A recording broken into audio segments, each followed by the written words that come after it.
Plus d'1 million d'habitants, 7 quartiers distincts, un donjon légendaire sous la ville, c'est selon moi l'une des cités les plus iconiques de Donjons et Dragons. Et aujourd'hui, on va voir comment elle est organisée, parce que comprendre les quartiers d'eau profonde, c'est faciliter la narration pour des aventures exceptionnelles. On commence par le quartier du château, c'est le centre politique de la ville avec le château d'eau profonde qui domine tout depuis son promontoire. C'est d'ici que les seigneurs masqués gouvernent la cité. Mais ce quartier ne s'arrête pas juste à la vie politique. Il y a une concentration énorme de temples, tous les grands dieux de Faerûn ont un sanctuaire ici. C'est aussi là qu'on trouve le portail béant, la fameuse taverne avec ce puits géant qui descend directement dans l'Undermountain. Les aventuriers peuvent payer une pièce d'or pour qu'on les descende avec une corde. Certains remonteront riches, la plupart ne remonteront jamais.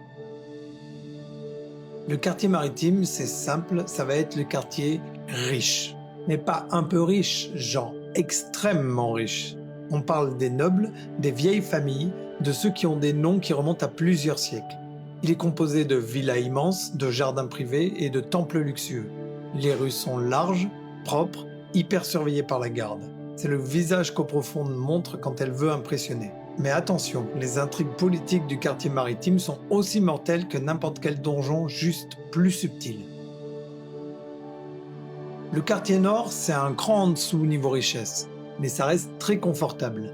C'est le quartier de la bourgeoisie, les marchands qui ont réussi, les mages établis et certains aventuriers. Il est composé de belles maisons, un quartier calme et résidentiel, mais sans le côté aristocratique du quartier maritime. Le quartier marchand, là on entre dans le vif du sujet. C'est le poumon économique d'Eau Profonde. Il est composé d'échoppes, d'ateliers, d'entrepôts, avec les sièges des guildes marchandes. C'est bruyant, encombré, ça grouille de monde du matin au soir. Si vous cherchez quelque chose à acheter à Waterdeep, c'est certain, c'est dans ce quartier que vous le trouverez. Un objet magique rare, un artisan spécialisé, des composants exotiques, tout passe par le quartier marchand à un moment ou à un autre. Le quartier sud, c'est le quartier populaire. La classe ouvrière, les nouveaux arrivants, les immigrants qui viennent tenter leur chance. C'est la porte d'entrée terrestre de Waterdeep.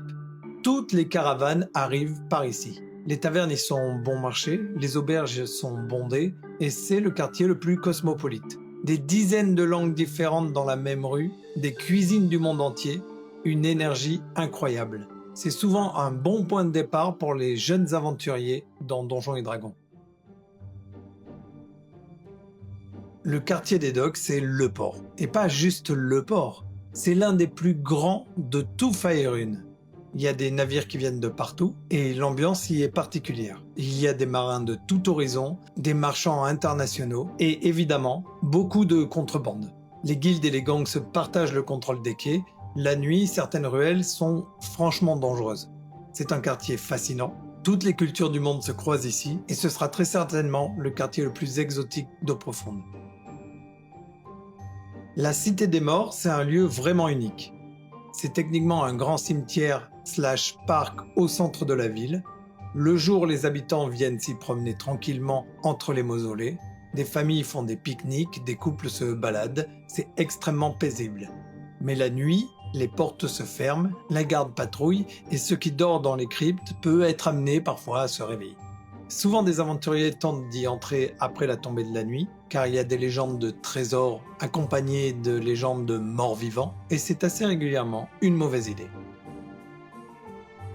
Sous toute la ville, il y a Undermountain, aussi appelé Mont Profond, et c'est LE méga donjon légendaire créé par Alastair Sombrecap, aussi appelé le Mage Fou.